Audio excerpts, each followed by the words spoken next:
This is an ABC podcast.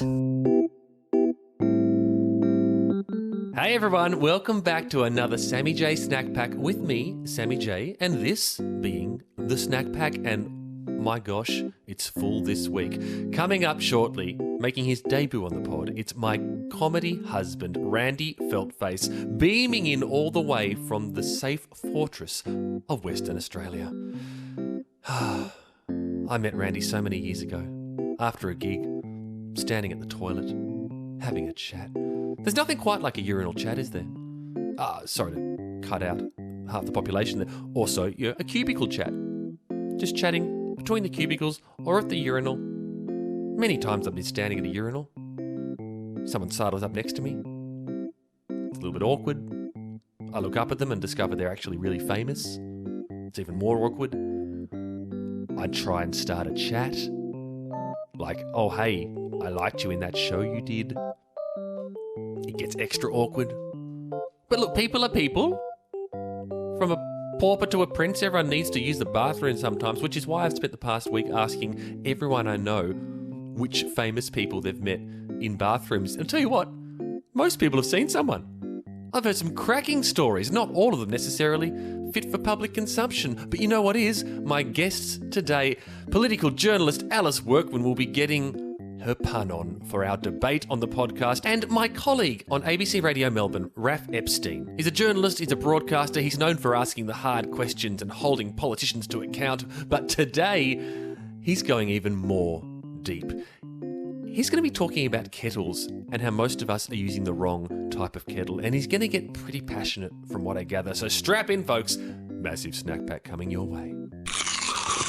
I went down to the bathroom while this party was going on, and who should walk in but Jennifer Aniston, which was all terribly exciting. I know. So then I'm chatting away to Jennifer because we were waiting to go into the actual bathroom. So then I'm chatting away to who made the first, like, was she trying to keep to herself, or did you get in? Or No, not at all. She's like just super normal and friendly, and yeah, she was all like, oh hey, how's it going? I'm just like, oh, fine, I'm talking to Jennifer Aniston, oh my God. Almost like a friend, Alison. Well, one might say. And so what happened? So then Uma Thurman walks in. This is the Sammy J Snack Pack. Please enjoy in moderation. Now, it's taken me a little bit of time, but I'm so excited. We've got a bit of a Snack Pack exclusive right now. He's been dodging my calls for months. I don't know where he's been. All I know is he packed his bags in Melbourne many months ago, and he's been on the road ever since. Randy, my comedy husband, have I got you on the line? You do, Sammy J. Just call me Lockdown Dodgy Magoo. What's going on? Where have you been?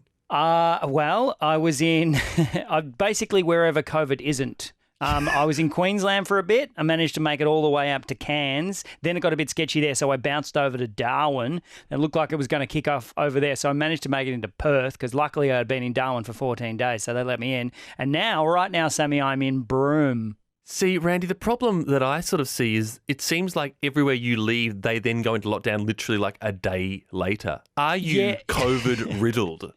I don't want to use the term super spreader, Sammy, but no, I think I'm all right. I think I'm just ahead of the curve. Although getting to WA, it's like time travel. It's like 2019 here. Yeah, what's They don't even like bizarre. It's normal?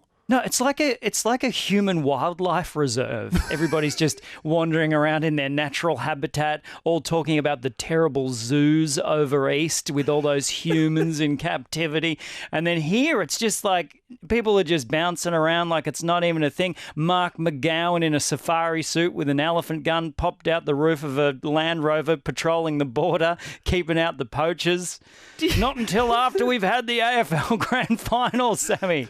Randy, do you feel like a traitor being over there, or are you just like loving it sick and you've already forgotten about those of us in Melbourne who have lived most of, it seems, the past decade in lockdown? Look, if I'm going to read between the lines of that question, Sammy, it sounds like you're calling me a traitor. But no, I prefer to use the term survivalist. Improviser. I got no ties, Sammy. I'm free as a bird. So I'm just, I'm literally just bouncing wherever I can. And you've actually been getting on stages. You've been getting on stages and doing comedy shows to actual people. Did a show in front of 950 people in Perth the other week. I know. How much you charging for a ticket, mate? Oh, as much as I can. You're mate. doing all right out of this. I'm the squirrel comedian. I'm just storing nuts for the winter because, you know, even though over here they don't think it's coming, Delta's coming, Sammy. So don't say it too loud. But yeah, look, mate, I'm just really just trying to keep my head above water. Well, I miss you, buddy. I miss you too. And look, it's not to say I wouldn't mind a night in my own bed in the apartment that I'm renting in Melbourne for an exorbitant price that I haven't been in since May. But, you know, the trade-off is, Sammy, I'm in Broome. Have you been to Broome? Sammy, have you been to Broome? Oh, I have not been to Broome. Actually, no, I did. I went to Cable Beach once. Oh, that counts. Yeah. Oh, we did a gig in Broome. We did a gig in Broome. Would you look in Broome? Would you look in Broome? Hey. Cable Beach, good time. Yeah, mate. Do you know that our series, Sammy J and Randy and Ricketts Lane, is on iView right now? Is it really? No one told me. And I was like surfing at iView the other day, as I am wont to do, and it popped up. Well, I believe they've got it. iView have the rights to screen it for another 5 years or something. Does that mean they're just going to leave it up until? I think it's going to be there until the pandemic subsides. That's what they've told me. Oh, great. So sometime in 2032 it'll come down. Oh, too soon. I said don't go political on the podcast. I can throw these slings and arrows around from Broome, from the safety of Broome. Randy Feltface, you fill my heart with joy. You are my dearest friend. But you know what? I've got a snack pack I've got to keep doing. I've got to do the rest of my pod now. Hang on. What? I thought I was on for the whole pod. Oh, no. I thought this was a co-host It's like situation. a really quick-moving vehicle. Like, it's really, I'm sprightly. I jump around, you know. I can be sprightly. No, look at me. I'm in Broome. No, get out of it. Can we fade him down? I can keep telling you. I'll tell you how great it is. Okay, I'll tell you how great it is in WA. I'll fade you down. Okay, great. So the other day when I was enjoying my freedoms, maskless, not checking in anywhere, I went for a bit of a swim, saw a crocodile. I think we've lost the line there. Good times. That was Randy Feltface living his best life out west. Hello, Sammy. I met Arnold Schwarzenegger. Whoa, what? Is that him texting you right now? Do not talk about me on the radio. I know people. That's it. No, I was at a restaurant in Los Angeles in the 90s and went to the bathroom, standing at the urinal, and I looked to my side. He was a bit shorter than I expected. It's a massive week in politics. Is it ever not a massive week in politics? Sure, but, you know, it was one of those weeks where a little cheeky gaffe happened that we'll probably still be laughing about in 5 years, namely when Joe Biden, the President of the United States of America, seemingly forgot the name of Prime Minister Scott Morrison and referred to him as that fella down under. It's manna from heaven for people who work in the sphere of political comedy and indeed people who work in the sphere of political gossip columns, just like Alice Workman, who writes the Struth column for the Australian newspaper. Hey, Alice, what did you get up to on the weekend? I went back and I did a bit of Google searching this weekend and found a video of you doing a audition for Gardening Australia. So I don't really understand why we're having this debate because I am of the opinion that you're pro-gardening. This is pre-show bully. We haven't even given the listeners the topic yet and you've already got me on the ropes. Listeners, okay, Alice is straight in the ring. I'm clambering in. I've already got a bruised bloody eye. The topic of today's debate is gardening, yes or no. And Alice, I am arguing firmly against gardening. Now, during Lockie D, you go first. Sorry. Okay, no, I'm going to refute your first assertion that I appeared on Gardening Australia. Alice, you are a professional. You understand how businesses and organisations work. And when Costa comes to me and says, we're having a big anniversary, will you record a little video? Well, I say yes. And I help out a bearded colleague. That's all I do. It has nothing to do with my known hatred of gardening. Well, during Lockie D, I've been all dressed up with nowhere to grow. You could say I had ants in my plants and I was looking for a way to herb my enthusiasm. So I decided to eat, drink and be rosemary. Cutting at vine, I thought I would seed between the lines and find some peas and quiet in an edible garden. And Sammy, there's never been a dill moment. I didn't know we could employ puns in the debate. Oh, I am on the floor here. Alice Workman, you're already going to win, I can tell, and you deserve to. But I will say this, okay? Life is hard. Life is tough and life is cruel. And the last thing any of us need to add to that hardship and cruelty is the process of maintaining and keeping alive green things. That will only die and lead to more work to be done in the form of weeding, pruning, clipping and watering. I beg your garden. I'm no one-trick pony. Let's do this one more time so I can pass Lee the test. Sorry if that's a bit mulch. I don't moss around, Sammy, but you know what they say. Don't stop the beat, Root. Can I have some time out, everyone? Just time out. Everyone, just off to the side of the ring, please. Get out of the ring. Just huddle with me, Alice Workman. How long have you been a pun goddess? Well, I decided that this was an easy debate for me to win, so I thought I would level the playing field by incorporating puns, which are extremely divisive. Okay, get back in the ring. I accept that. Alice Workman, I had some grass in the last place I lived at. I no longer live there, but I had some grass and I replaced that grass proudly with fake grass, and it was the best decision I ever made. I saved water, I saved time, and everyone who came over said, "Oh, what lovely grass." And then I got to enjoy the party trick of saying, "It's not real grass." All right, let's bury the hatchet before I turn up the volume and engage in some trial and error later this afternoon. As far as the cacti can see, I've been raking it in, Sammy. And you know what a gardener's favourite Beatles song is? What? Let Us Be. Although, as a side note, I will say that I've also previously had fake grass, and it's terrible in summer because the plastic burns your feet. Oh. Alice Shirkman shirking the responsibility of telling me in advance we were having a pun off, because that is a competition I would gladly enter. But here I am on my little weedy ropes. You know what? They pave paradise and they put up a parking lot. Why? Because you can't stop progress. Let's face it, we all like to pretend we like nature. We all like to pretend we get enrichment from the soil. But 93% of listeners, actually, all they want to do is go back to the shops and a cafe and the normal life we know and love, surrounded by filth and grot and grime, which is the true spirit of humanity. That is the time that we have all arrived at in this life, and everyone knows it. Those who gardening are those who garden are just pushing the barrow up a hill, only to be put in the barrow and roll down the hill on the other side into a crushing car park of disappointment and reality. Spring is here, Sammy. I'm so excited I wet my plants. And you know why Elton John doesn't like lettuce? Because he's more of a rocket man. I really worry that your column in The Australian this week is going to be very light on, because you spent the entire weekend coming up with, I acknowledge, A-grade puns, Alice. What's small, red and whispers? What? A horseradish. Oh, this is disgraceful and embarrassing. Alice, do you really think, yes, you've won the pun off and you've done it fantastically, but do you really think you convince anyone that gardening is actually a good thing to do? Oh, well, you know, Sherlock Holmes was doing some gardening. Watson asked what he was planting. He replied, "A lemon tree, my dear Watson." Elementary, my dear Watson. Alice Workman, you know what? I'm not even going to allow Ross Kavanagh the pleasure of deciding the winner of this week's debate. You have trounced me. You have pounced upon me. I have been a weed that you have seen a mile away, and you have just pulled me up with your literary prowess. And you know what? I salute you, Alice, and I love you for it. Well, it was like the plot to A Soil of a Century, Sammy. Just go away for a few weeks. Think about what you've done. Think about how dirty you have played, and I will see you in a couple of weeks, and I will come, with some wordplay, Alice Workman. If you want to go there, we will go there.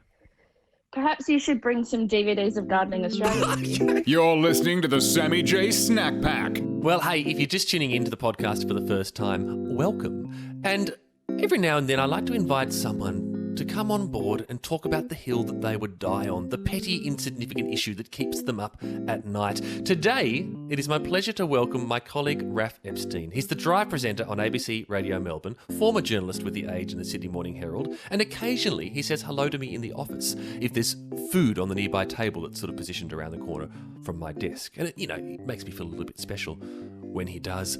Raph, me and the podcast listeners all want to join your army, but you're going to have to convince us. What's the petty issue you're going into battle for? I just want you to understand the sort of leader you're dealing with, Sammy. If you're not on board, I will throw you overboard. I need you to understand that. These are the chilling words of a wannabe army commander, my friends. Raph Epstein, officially, what is the hill you are prepared to die on today? I think we need to mount a battle. We need to man the barricades. We need to man, woman, cat, dog, everything the barricades. We need to stop people using electric kettles. They are destroying their palate and they're ruining every good cup of tea across the nation. And it is the hill that I am prepared to die on. Electric kettles must go. The man's outrageous. This will never catch on. What are you talking about, Rafeps? Electric kettles are the pinnacle of human innovation. You want a cup of tea? You boil the kettle. How do you do it? I do cede one. I cede a few points before I proceed to die on the hill. Sorry, you're already taking flesh wounds before you even inflicted one scratch. There is an environmental impact to gas kettles, and electric kettles are fantastic inventions. However, the hill I am prepared to die on is that it tastes different.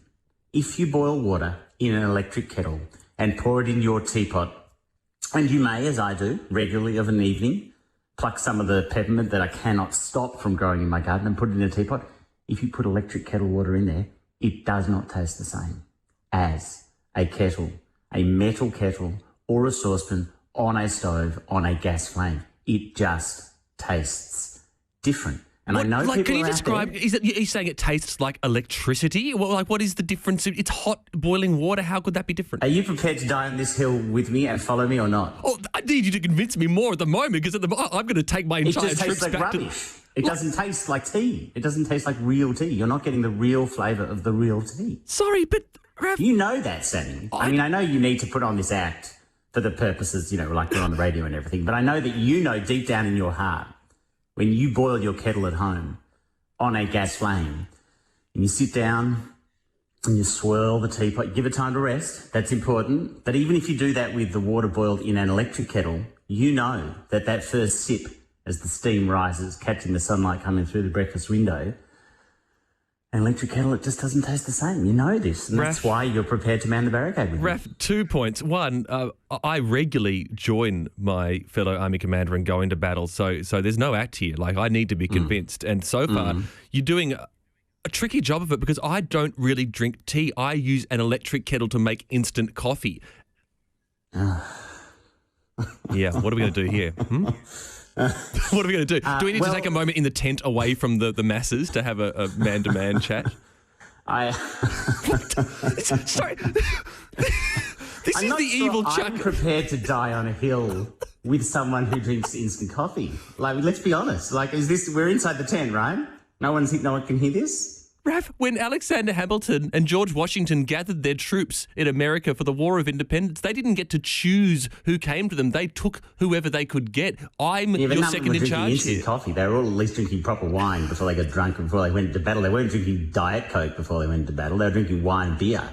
Raph, when I go home, if you want me to really try this for real, what I'm going to do is I'll use my camping kettle, that is one you can put onto a flame, but I will, of course, use it with instant coffee because that's how I will compare the taste. I don't really drink tea. I am willing to bet everything tastes different. Although, can I really caveat again because we're inside the tent? Yeah, we're in the tent and then we'll get back out in a second. Okay. Okay. I will concede coffee's different because it's got a much stronger flavour than tea. However, tea, 100% tastes different. Water boiled in an electric kettle tastes completely different to water boiled on the gas. Raph, he's got a chance for a final spruik. I know there's been some dissent over the types of kettle, types of tea, but ultimately we're here to talk electric versus gas. Raph, what do you want to say to these people who are looking very narrow-eyed at us? Across cultures, across time, from those who have colonised to those who have been colonised, every human who has walked this earth has savoured and enjoyed, been nourished by and progressed by the flavour of water drawn from the plants of this earth. And there is no existing or extinct society on this earth that has not been nourished and grown by boiling that water over a flame, over fire. We are trashing and destroying the legacy of every civilization that there has ever been on this earth by drinking hot drinks that are made with an electric kettle. It is a complete repudiation and destruction of the very thing upon which all civilizations are built. So are you with me? Raph, that is the sort of languid, meandering response that only a man who is waiting impatiently for a kettle to boil would give. You seem to have all the time in the world. You've been munching on the Sammy J Snack Pack. Clean yourself up. Well, there it is. As I've always said, a short pod's a good pod. And thank you for joining me for another Sammy J Snack Pack. Please remember to subscribe, tell your friends, give it a like, follow it, whatever you need to do to keep informed so that I can keep delivering you tasty little snacks straight to your ear holes, courtesy of the technological audio wizardry of Ross Kavanagh. Thank you, Ross. Thank you, everyone. And hey, I might see you in a toilet someplace in future. Always up for a chat.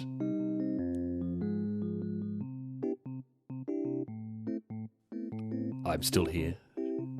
Much like someone stuck at a urinal with stage fright when someone sidled up next to them. But look, I've been enjoying your celebrity bathroom tales so much, I had to give you one more. Chat next week. So then Uma Thurman walks in. You're making it up now. I'm not making it up, I promise. Yeah? And I'm quite tall, so and so is Uma. So and Jennifer is tiny, like just a miniature person. Anyway, and so she takes one look at both of us and goes, "Oh my God, you guys are just like Amazon women, right? Okay, stand back to back. I want to see who's tallest." Because Uma was like, "I'm taller, definitely," and I was like, "No, I'm taller." Who was taller, Alison? You or Uma Thurman? We were the same exact height.